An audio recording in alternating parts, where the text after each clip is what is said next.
Max Weber y la incidencia de la religión en los procesos de estratificación social. Un ensayo de Rafael Arriaga Martínez, Universidad Autónoma de Baja California.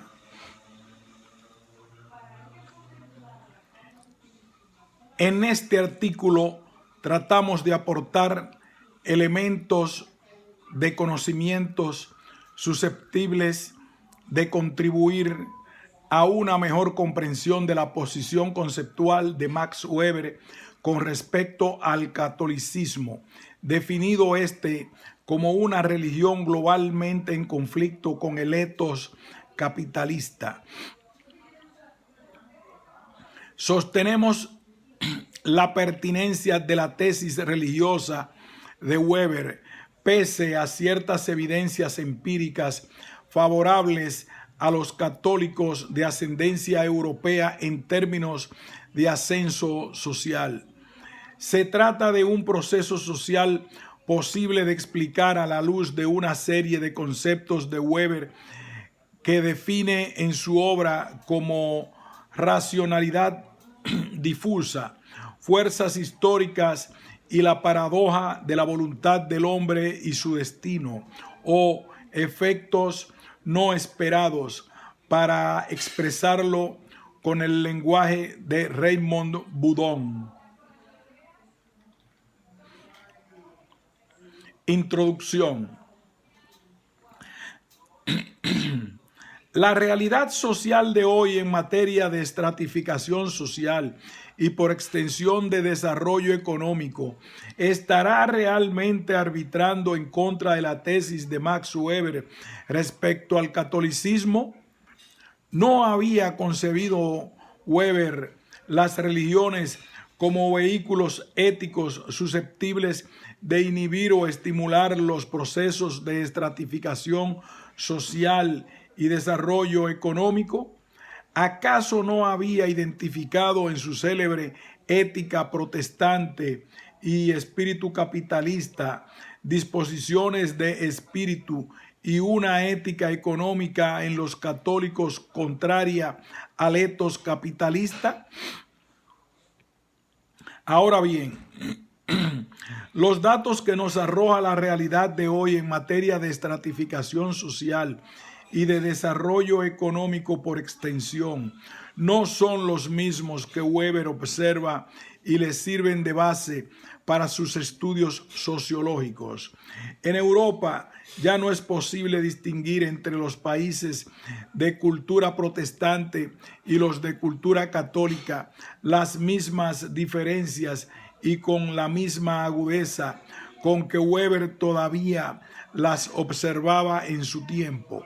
Por otra parte, ¿acaso no es posible constatar en el ámbito de la estratificación social, como nos lo demuestran los datos estadísticos publicados por el US Bureau of Census en 2000, que los católicos de ascendencia europea en Estados Unidos han terminado por reequilibrar su situación social con respecto a sus homólogos protestantes del mismo origen? El caso que más podría acomodarse a una lectura monológica determinista de la tesis de Weber es el de los mexicanos en Estados Unidos, mayoritariamente católicos. Pero ¿cómo entonces conciliar la teoría con los conjuntos sociales, el de los católicos de ascendencia europea y el de los católicos mexicanos y de ascendencia mexicana, distribuidos en la escala social de una manera muy contrastada? Todos estos hechos de la realidad social de hoy nos colocan, pues, frente a la pertinencia de la tesis religiosa de Weber, dada su posición con respecto al protestantismo y el catolicismo, frente a una cierta vulgarización de la misma tendencia a interpretar el etos religioso como una fuerza cultural determinante en los procesos de desarrollo económico y estratificación social. Y C, frente a la tendencia a juzgar la validez de su tesis a partir de la congruencia o no congruencia de la realidad de hoy en materia de desarrollo económico y estratificación social, con la asimetría empírica que Weber observa en su época entre católicos y protestantes. Nuestra posición es que todas estas expresiones de la realidad empírica de hoy no afectan la tesis religiosa de Weber, que es posible explicar dicha evolución social a la luz de una serie de proposiciones teóricas que Weber plantea de manera esquematizada en torno a nociones conceptuales clave, como la racionalidad difusa, las fuerzas históricas y los efectos no esperados. Acerca del individualismo metodológico y la teoría de la racionalidad general, nota metodológica. Está de más aclarar que el espectro de lo que aquí planteamos es demasiado amplio como para ser tratado en el marco estrecho de un artículo. Si mencionamos los procesos de desarrollo económico y por extensión la referencia a los países de cultura protestante y católica, es porque el problema, además de ser central en la teoría, guarda una relación de concomitancia con los procesos de estratificación social, que es el tema de nuestro interés. Por lo cual, para demostrar la pertinencia de la tesis religiosa de Weber, consideraremos únicamente la experiencia socio-religiosa de los católicos de ascendencia europea en los Estados Unidos, y esto desde su perspectiva comparativa con respecto al calvinista típico idealizado por Weber y a los protestantes de una manera general. Dejamos pues globalmente de lado los problemas ligados al desarrollo económico. Omitimos igualmente y por la misma razón la experiencia socio-religiosa de los mexico-estadounidenses, cuya problemática forma originalmente parte de un estudio desarrollado en una tesis de doctorado presentada en la Universidad de la Sorbona, París 4. Hacemos mención de los mexicanos, pero solo cuando la experiencia de estos contrasta profundamente con la de los católicos de ascendencia europea. Por el resto, nos reservamos la materia relativa a los primeros para una comunicación posterior con referencias comparativas al caso que nos ocupa en este estudio. En la arquitectura del artículo, el lector podrá igualmente observar el carácter subordinado de la materia de nuestro interés a un problema epistemológico de primer orden, como es el que se desprende de la posición conceptual de Weber con respecto al conocimiento, la casualidad y la explicación sociológica. Se trata de un tópico de discusión orientado a defender la tesis religiosa de la lupa fatalista, por la cual algunos epígonos y críticos de Weber la han alternativamente confirmado e invalidado. Por último, en el método y en los conceptos analíticos aplicados, sobre todo a la parte empírica, el lector podrá reconocer la perspectiva histórica gobernada a través de la teoría racional de los comportamientos formulada por Max Weber y Raymond Boudon. Sus principios pueden ser resumidos en los puntos siguientes. El que define los fenómenos sociales como el resultado de comportamientos individuales agregados, y B, el que define los comportamientos individuales y colectivos como el resultado de decisiones y motivaciones susceptibles de ser traducidas en razones. Tales principios metodológicos presuponen la reconstrucción de la lógica responsable de los comportamientos y actitudes de una comunidad conformada por individuos atravesados por preocupaciones existenciales y creencias religiosas comunes, como es la de los católicos estadounidenses de ascendencia europea. El lector familiarizado con el individualismo metodológico encontrará, pues, una serie de razonamientos típicos idealizados que han sido aislados con base en técnicas de descentración, apoyadas en experiencias mentales. Por experiencias mentales entiéndase el proceso cognoscitivo experimental a través del cual el observador le atribuye una cierta lógica al observado para explicar su comportamiento y los fenómenos sociales a los que da origen. Si nos apoyamos entonces en hechos de conciencia no observables, es porque ello es totalmente conforme con los principios del individualismo metodológico y con la teoría general de la racionalidad. La tesis religiosa de Max Weber y evidencias empíricas de hoy y de ayer. Conocemos los datos de los que parte la ética protestante y espíritu capitalista de Weber. Los católicos no comparten el mismo dinamismo económico que afecta a los protestantes. Este es el caso de ambos grupos en la Alemania de su época, aunque también asegura que no ve prueba contraria en el mundo, allí en donde estos puedan ser tanto mayorías como minorías. Weber ve una huella aún visible de un proceso de estratificación social que arranca históricamente con la reforma de Lutero. Weber y sus epígonos contaron durante mucho tiempo con una realidad social que, en todo caso, no contrariaba drásticamente su teoría. En Estados Unidos, por ejemplo, los estadounidenses católicos de ascendencia europea guardaron durante mucho tiempo una relación de asimetría social con respecto a los estadounidenses de confesión protestante, y ello fue objeto de una serie de estudios de carácter empírico cuyos resultados respaldaban de una u otra manera la tesis religiosa de Weber.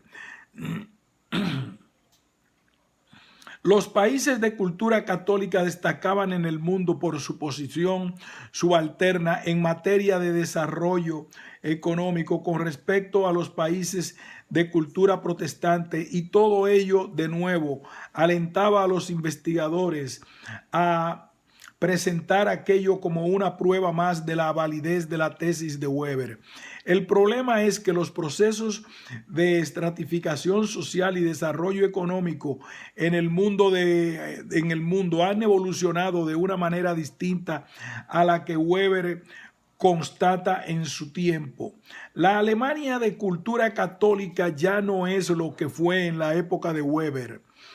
De una manera general, la fractura socioeconómica que separaba antiguamente a los países de cultura protestante de los países de cultura católica, esto es, en Europa, ha terminado por soldarse en buena medida.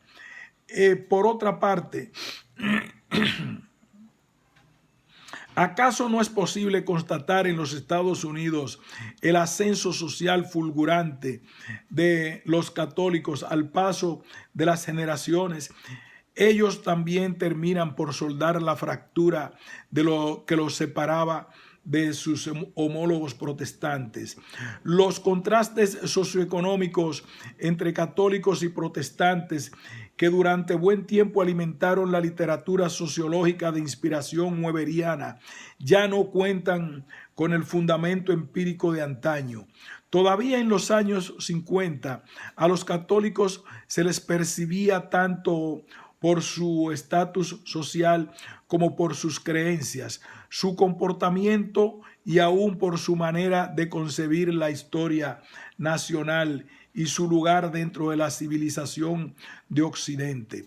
Las cosas cambian de manera tal que para los años 80 del siglo pasado, y esto de acuerdo con Coleman, los católicos blancos ya gozaban de un estatus social, de un ingreso medio y de un nivel de escolaridad comparables no solo a los de los protestantes blancos, sino superiores a los que gozaban ciertas denominaciones protestantes.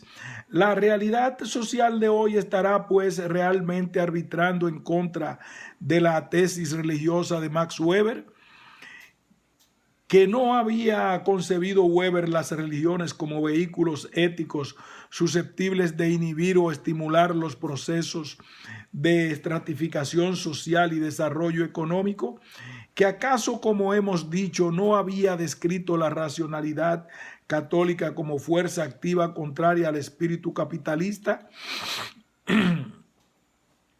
Nosotros sostenemos que ni el éxito de los católicos en materia de integración económica y social en el marco de la sociedad estadounidense, ni el desarrollo económico experimentado por países como España, Irlanda, Italia, afectan realmente la posición de Weber respecto a la racionalidad católica, entendida esta como fuerza activa generadora de valores contrarios al espíritu capitalista. Contra una lectura monocausal y determinista de la tesis religiosa de Weber. Hablábamos de ciertos hechos de estratificación social y desarrollo económico que han evolucionado en un sentido aparentemente no conforme con la tesis de Weber. Decíamos igualmente que el catolicismo está entre las religiones portadoras, según Weber, de éticas económicas globalmente en conflicto con el espíritu capitalista. Ahora bien, ¿puede una teoría ser válida cuando por una parte tenemos una proposición que nos afirma que las religiones en cuestión son portadoras de éticas económicas globalmente en conflicto con el espíritu capitalista, y por la otra asistimos a una realidad que arroja evidencias de evolución socioeconómica favorable a los católicos de ascendencia europea en Estados Unidos? Para referirnos solamente a los procesos de estratificación, que es el punto que más nos interesa. No porque un fenómeno evolucione en una dirección distinta a la descrita por la teoría en un momento dado, tiene que ser esta invalidada, como lo observa Boudon. Los fenómenos sociales no pueden ser ni previsibles ni determinados, por la sencilla razón de que en su producción intervienen contingencias inesperadas o acciones individuales generadas en el marco de situaciones caracterizadas por un alto grado de indeterminación objetiva. Esto es reconocer la complejidad de la realidad social y los fenómenos que la animan. Es por ello que Weber insiste en la imposibilidad de explicar los fenómenos en su integridad y a fortiori a partir de un solo factor. En una palabra, el sociólogo alemán se opone a las explicaciones monocausales y a los determinismos cualesquiera que sean estos, económicos, culturales, biológicos, etc. Y en ese sentido lamenta que su tesis haya sido vulgarizada, interpretada como ocurrió y ocurre de manera absolutista. La ética religiosa de la conducta de la vida constituye igualmente uno, decimos solo uno, de los factores determinantes de la vida económica, insiste Weber. Es de esta manera que Weber reconoce que ninguna ética económica ha sido determinada solamente por la religión, que la complejidad numerosa de factores, entre ellos la geografía, la economía, la historia, principalmente, están allí para invalidar toda causalidad monolítica, reductora, que se pueda establecer entre ética religiosa y actitud económica. Weber parte de esa premisa. Weber parte de esa premisa epistemológica para calificar la teoría materialista de la historia de Marx como una doctrina simplista, y es ese el sentido que le da a su declaración pública en Viena cuando habla de refutación positiva del materialismo histórico. Es cierto que Weber presenta la relación de causa a efecto que establece entre un hecho de conciencia, racionalidad religiosa, y un hecho social trascendente, el desarrollo del capitalismo, como una relación causal inversa a la explicación marxista del origen de las ideas. Pero como lo sostiene Aron, no hay nada más falso que suponer que Weber haya tratado de explicar la realidad económica a partir de las creencias religiosas, algo así como Marx explica las creencias religiosas como un puro producto de la realidad económica. A veces sucede que los autores traicionen sus propios principios metodológicos, pero este no es el caso de Weber. Es más verosímil, como observa Boudon, que Weber haya hecho una exposición de sus tesis en el sentido débil de la palabra. A es una de las causas de B, y luego se haya interpretado en el sentido fuerte. A es la causa de B. En otras palabras, Weber nunca sostuvo que A, el factor religioso, fuera causa de B, el desarrollo del capitalismo, en el sentido de que el calvinismo haya podido generar él solo el desarrollo del capitalismo. Se juzga pues la validez de una teoría a partir de una concepción sumamente estrecha de la causalidad, porque esta es otra singularidad de la teoría sociológica del conocimiento de Weber, su concepción de la causalidad. Boudon no vacila en atribuirle a Weber la paternidad de una teoría moderna de la causalidad. Hasta donde hemos podido ver, la teoría de la causalidad plantea en esencia dos cosas. Por una parte, la necesidad metodológica de estudiar los fenómenos sociales a partir de un solo factor, y por otra también la necesidad de considerar el factor como una causa, pero no como una causa necesaria y o suficiente, como lo entiende la teoría convencional de la causalidad, sino como una condición favorable que no necesariamente tiene que, y por fuerza, provocar el mismo resultado en todos los contextos. Es entonces preciso relativizar la causalidad, como lo sugiere Michael Maffesoli.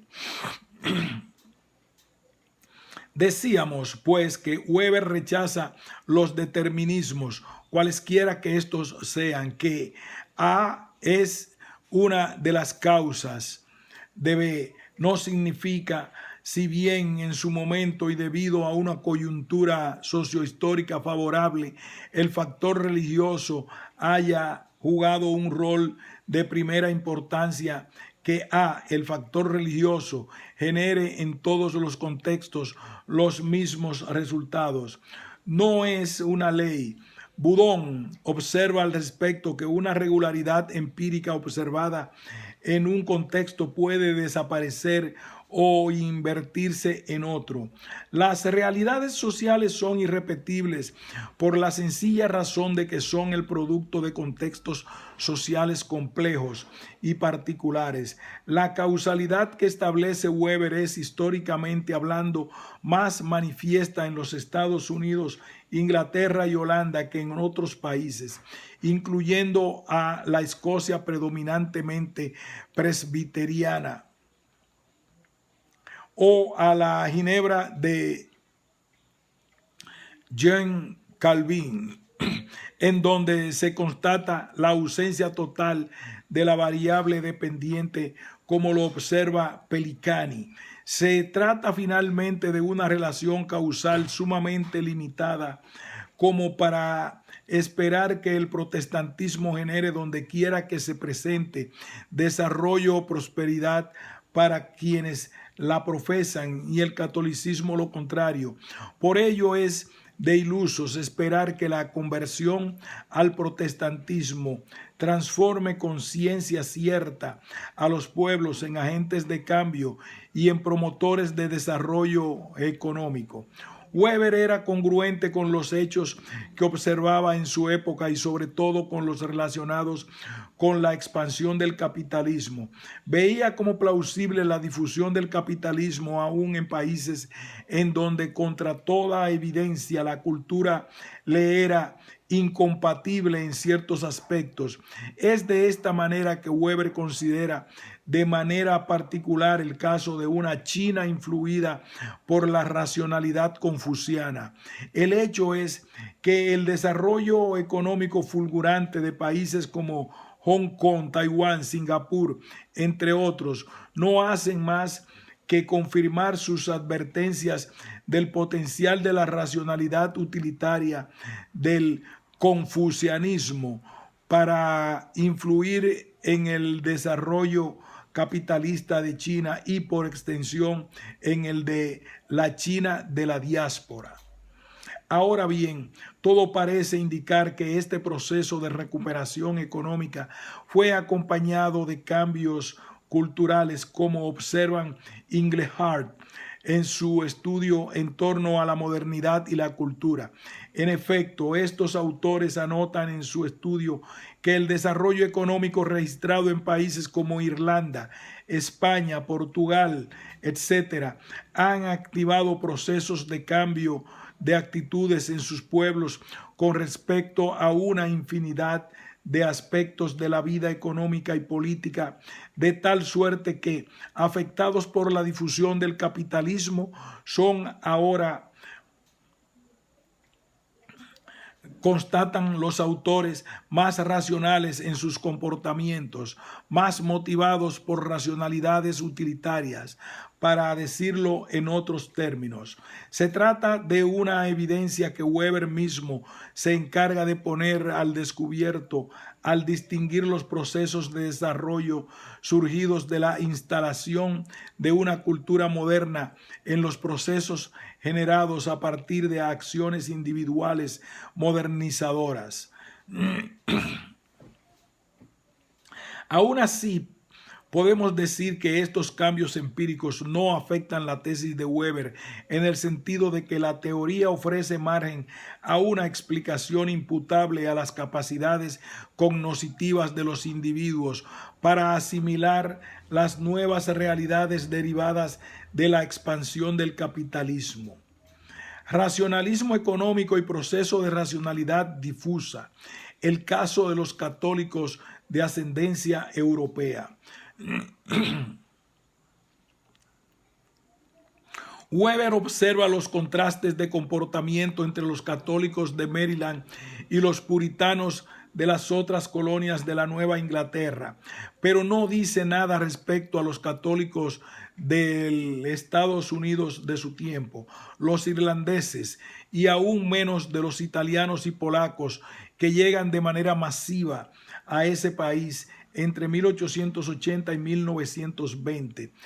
Y sin embargo, la existencia de estos inmigrantes, lejos de pasar desapercibida para una clase política y un público inquietos por las altas tasas de criminalidad e indigencia que pesaban sobre ellos era objeto de un debate furioso, algo así como lo que ocurre con los inmigrantes mexicanos de hoy en día.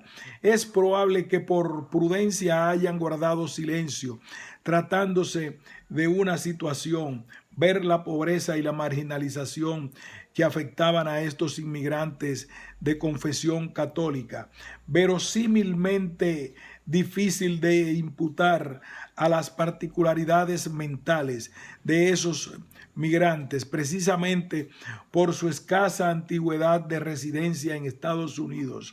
Se trata de una hipótesis plausible, sobre todo si se le considera a la luz de lo que Weber mismo llama racionalidad difusa o proceso de difusión de ideas que afecta, según lo anota en su Sociología de las Religiones, a los católicos del período colonial. La explicación es esquemática y Weber la plantea en estos términos. Es indiscutible que este estilo de vida fue cultivado y con una gran energía en las comunidades ascéticas. Se destiñe en los territorios en donde se mezclaban las diversas confesiones sobre el estilo de vida de las otras denominaciones rivales, y eso se produjo desde un principio y se amplificó en la medida que el espíritu capitalista penetraba en la vida económica.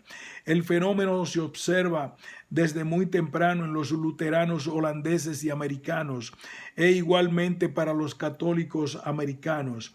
Por supuesto, las cosas evolucionan de tal manera que en el curso de esta asimilación las diferencias se han ido reduciendo gradualmente sin que éstas lleguen a borrarse completamente. Tenemos así que, siendo las sectas puritanas las portadoras de una racionalidad económica capitalista, esta se difunde primero entre las denominaciones protestantes y luego entre los luteranos y católicos. Ahora bien, ¿por qué primero entre sectas como los cuáqueros, menonitas, baptistas, presbiterianos, pietistas? Porque, como observa Weber en su Ética, la racionalidad económica capitalista encuentra en el estilo de vida ascético que esas sectas practican un terreno favorable para su adopción.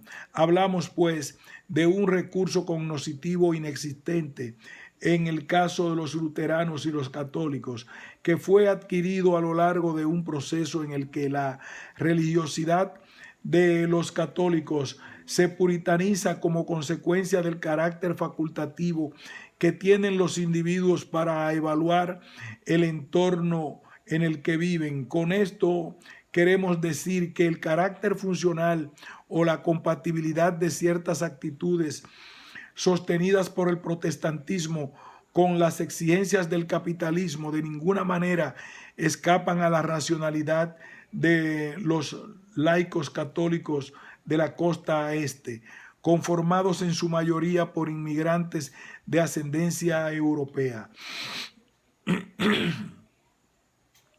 Religiosidad de ayer y de hoy, racionalidad difusa y consecuencias inesperadas.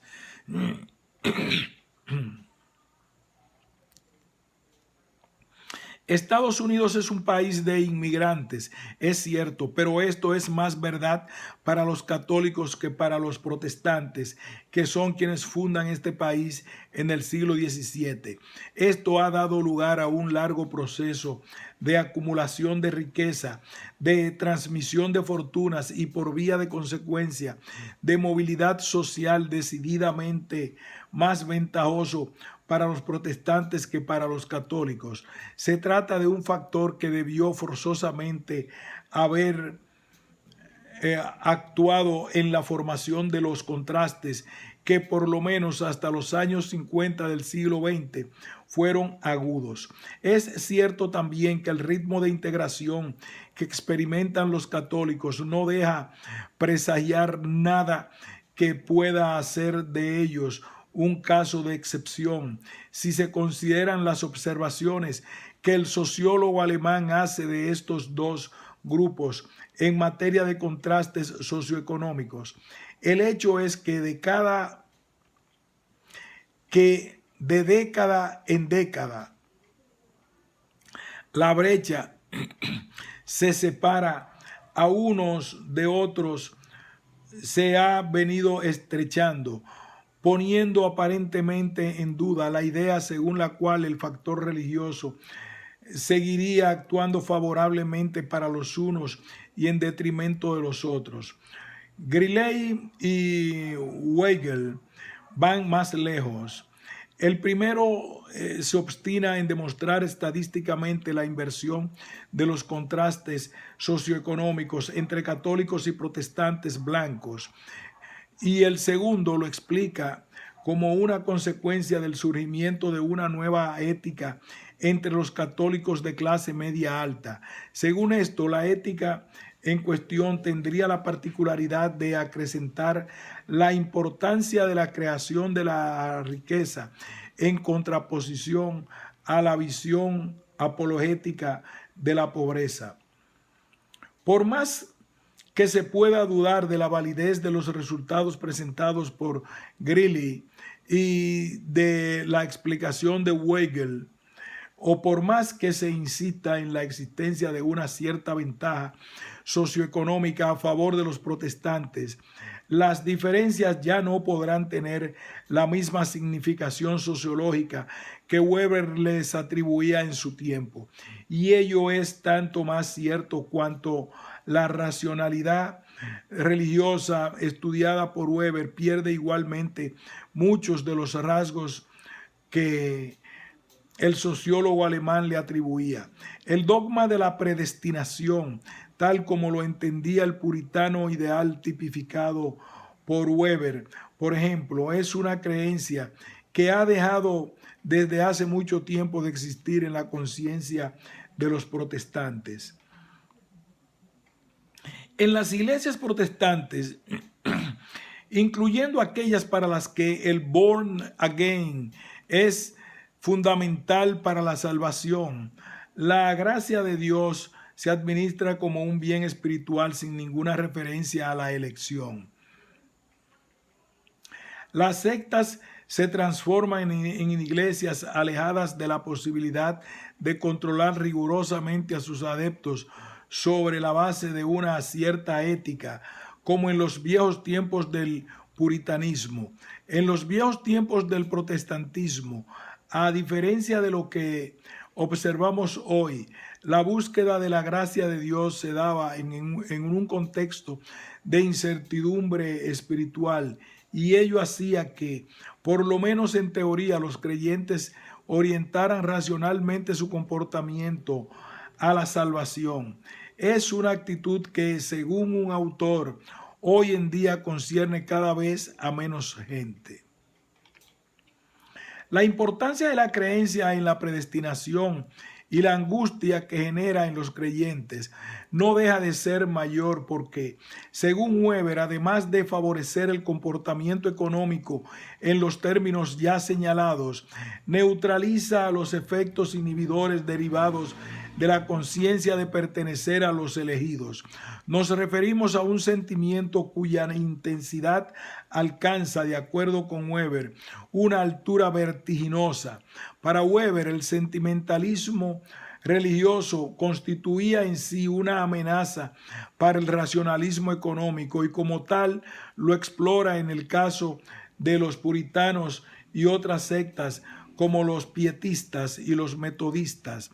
Pero hasta eso, Weber reconocía diferencias de intensidad en la emoción, siendo la de estas dos últimas sectas más importante que la de la primera. Nada que ver con los transportes emocionales que experimentan los adeptos del movimiento pentecostal. De considerarse bajo este aspecto la religiosidad protestante de una manera general y la del pentecostalismo de una manera particular, la conclusión nos llevaría a un puerto muy distinto al que llega Weber en sus tiempos. ¿Por qué? Porque si el dogma de la predestinación sin certitud o salutis o cualquier otra idea o creencia religiosa fundada en el temor de perder irremediablemente la gracia de Dios, el protestantismo de hoy pierde éticamente hablando toda posibilidad de contrarrestar los efectos negativos de la religiosidad emocional.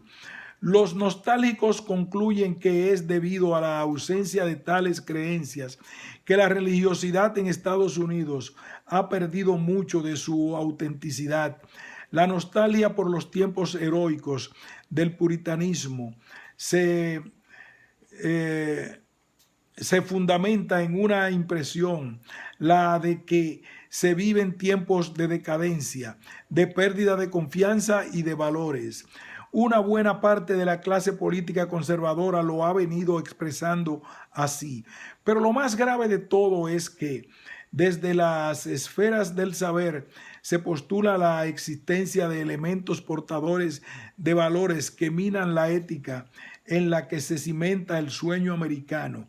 En el siglo XIX y principios del XX eran los inmigrantes europeos quienes ponían en peligro el futuro del país. Ahora, según Huntington, los hispanos y los mexicanos en particular encarnan ese peligro. Tenemos entonces que la religiosidad protestante, por una parte, pierde lo que Herbert define como autenticidad y por otra, deja de alimentar los valores que han hecho de los Estados Unidos una potencia. Todo mundo podrá estar de acuerdo con la primera proposición, en el sentido de que las creencias mencionadas han pasado a la historia de las ideas religiosas, pero no los valores que esas creencias generan. Eso significa que la vigencia de la noción del trabajo, el ahorro, la comunicación fiable, ya no depende de la religión como foco desde donde se propaga. Y no es porque el protestantismo haya perdido el brío de los tiempos míticos del puritanismo. Los estadounidenses siguen siendo tan religiosos como en esos tiempos, solo que de una manera distinta.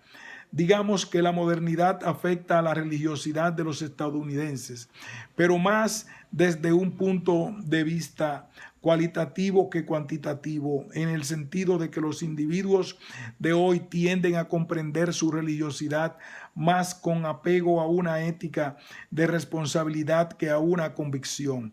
En otras palabras, y para expresarlo en un lenguaje más llano y sin perder de vista ciertas excepciones, los creyentes de hoy son menos fanáticos que los de las generaciones precedentes, porque en buena medida son más instruidos y críticos. Se trata de una tendencia que en Europa alimenta el escepticismo religioso, pero no en Estados Unidos, sorprendentemente. La existencia misma de lo que convencionalmente los sociólogos de hoy llaman la excepción religiosa americana merece que se le señale de manera enfática, porque redimensiona los estudios orientados a demostrar la influencia de las creencias religiosas en la vida social de un país que pese a la modernidad sigue siendo paradójicamente religioso. Weber anota cuán rápido se secularizaba la sociedad de su tiempo, pero sobre todo apunta la huella cultural que había dejado la vida religiosa de los tiempos de los puritanos. En las organizaciones asociativas como el Club reconoce el conventículo de los puritanos y su tendencia a seleccionar éticamente a sus miembros. De acuerdo con Weber, el club surge como un sustituto funcional de la secta y en particular de su sistema de interayuda y reconocimiento social. y ello en la medida en que los dogmas abandonaban la conciencia de los creyentes en beneficio de una religiosidad de moral.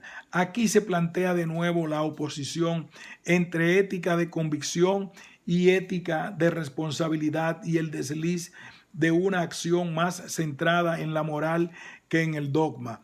El estado de gracia podría dejar de interesar a los creyentes, pero no la calificación ética y los beneficios en cascada que se lograba con el solo hecho de pertenecer a la secta.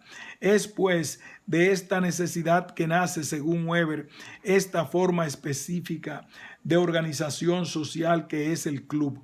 La ética de los puritanos podrá no tener sentido para las sensibilidades religiosas de hoy o, en todo caso, tener el mismo sentido que le atribuían los puritanos a la religiosidad, pero ello no significa que necesariamente tenga que afectar en su existencia a los comportamientos que han hecho posible la universalización del capitalismo. El ascetismo religioso como actitud declina con el tiempo, pero no el manojo de comportamientos que lo caracterizan, como la sobriedad, el trabajo, el ahorro y la comunicación fiable. No, porque para el capitalismo son también actitudes edificantes. ¿Por qué? Porque les son funcionales. En la seriedad del productivismo se reconoce el ascetismo de los puritanos. Se trata de consecuencias que caen bajo el signo conceptual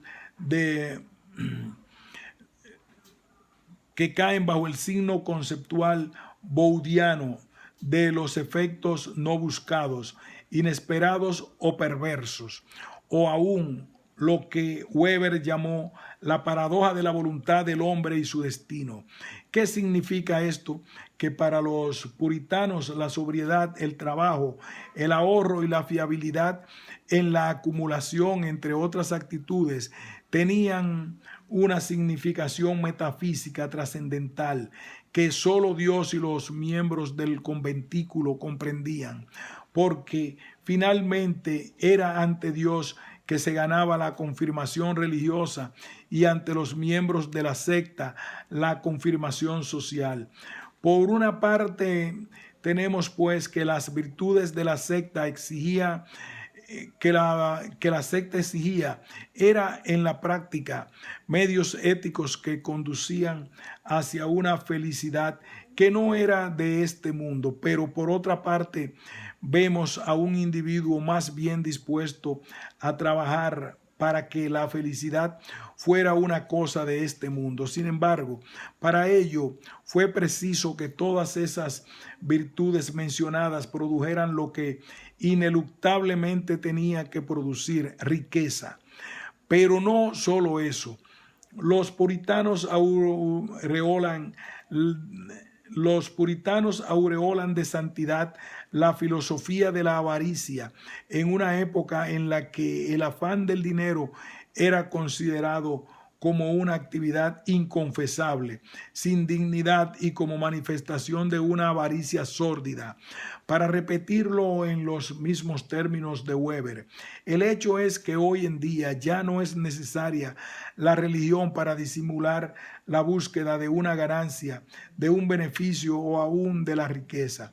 Ahora es una norma que los individuos acepten abiertamente como la regla número 1 de la vida social. Si de la riqueza el individuo obtiene estatus sociales, porque por lo general se le percibe como algo logrado sobre la base del esfuerzo personal. Es así que lo que es hoy una calificación social es un signo ético positivo que pesa igual en la conciencia y en el comportamiento de un católico que en los de un protestante, aun cuando, como observa Tropman, La ética católica se sigue distinguiendo del protestantismo en este aspecto. En materia de frugalidad, por ejemplo, es poco probable que un trabajador asceta y comprometido religiosamente pueda ahorrar o pueda ser más eficiente en el trabajo que uno no practicante, como lo demuestra una encuesta realizada en el mundo del trabajo. El carácter difuso de las actitudes mencionadas en el sentido de que se universalizan, que pierden su estatus de particularismos culturales, nos incita a pensar que ello ha sido posible gracias a lo que Weber denomina racionalización difusa, que no es otra cosa que un proceso histórico, cognoscitivo, a través del cual los individuos seleccionan o eligen las actitudes y los valores que más les convienen desde el punto de vista de sus intereses y dignidad. Se trata de un proceso complejo, ya que una actitud, un valor o una creencia no se instalan en todos los contextos, países o comunidades con la misma facilidad debido a la interferencia de lo que Weber llama fuerzas históricas, obstáculos espirituales y resistencias internas.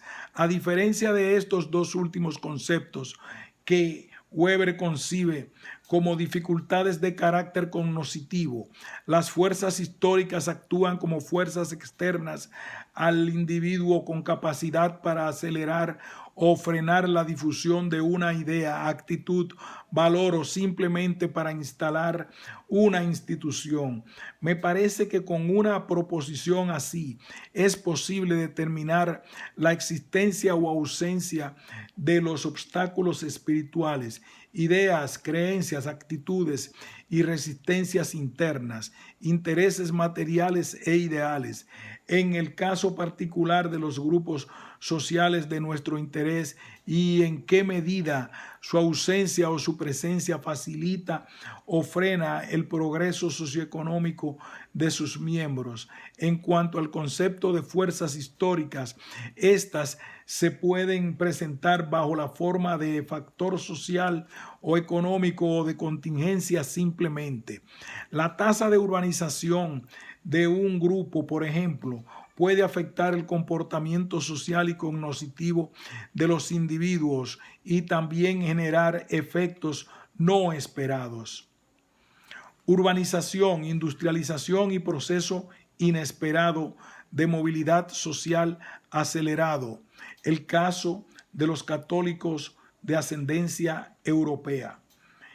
Eso que Weber define como espíritu capitalista corresponde a un conjunto de actitudes que prosperan más en el medio urbano que en el rural.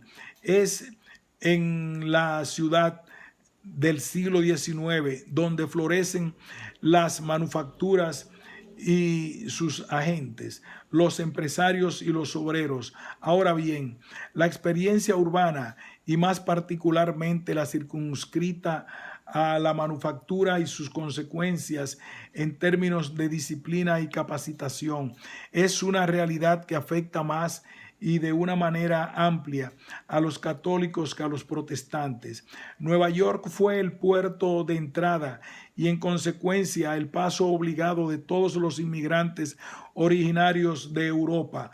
A diferencia del período colonial, las ciudades del período industrial ofrecían oportunidades inmediatas que el campo ya no podía ofrecer por la misma especulación y el encarecimiento galopante de las granjas agrícolas del interior. El sueño de estos inmigrantes era recrear el modo de vida campirano dejado en el viejo mundo, pero como para la mayoría esto fue imposible por las razones señaladas, no tuvieron más alternativa que quedarse en las ciudades de la costa este y atender las ofertas de trabajo que ofrecía la manufactura. Este factor, además de provocar un proceso de concentración urbana, acelera inesperadamente el ritmo de la movilidad social. La hipótesis según la cual la urbanización creciente acelera los procesos de movilidad social es confirmada por Lipset. Pero no solo eso, este autor observa adicionalmente que es a los individuos y grupos sociales de mayor antigüedad a los que benefician estos procesos, y aún más si la ciudad es rica en posibilidades económicas, sociales y culturales. Nos encontramos pues frente a un fenómeno que Boudon identifica como efecto perverso de signo positivo. ¿Por qué? Porque el resultado fue inesperadamente afortunado para estos inmigrantes obligados a alquilarse en las ciudades de la costa como obreros por falta de perspectivas vinculadas con las actividades agrícolas. Estamos hablando de una época en la que la agricultura se basaba en la pequeña propiedad, cuando las ciudades de la Nueva Inglaterra y el Medio Atlántico eran sedes por su parte de la industria textil, del cuero y metalúrgica. La Nueva Inglaterra y el Medio Atlántico eran sedes por su parte de la industria textil, del cuero y metalúrgica. La revolución industrial del siglo XIX se ha encargado de dotar a las ciudades de esta región y en particular a las ciudades como Boston, Lowell y Nueva York, de una estructura productiva orientada a la tecnología de punta. Se trata de una mutación prodigiosa que se opera en detrimento del campo y particularmente de las granjas, las cuales se fueron progresivamente abandonando como unidades de producción y medios de subsistencia estratégica. De acuerdo con Greeley, dicha evolución afectó manifiestamente más a los protestantes, quienes, atraídos por el dinamismo de las ciudades, tuvieron que competir por los empleos como una población citadina, y en ella muchos católicos, dotada de una experiencia, la calificación profesional derivada del contacto con las innovaciones tecnológicas, progresivamente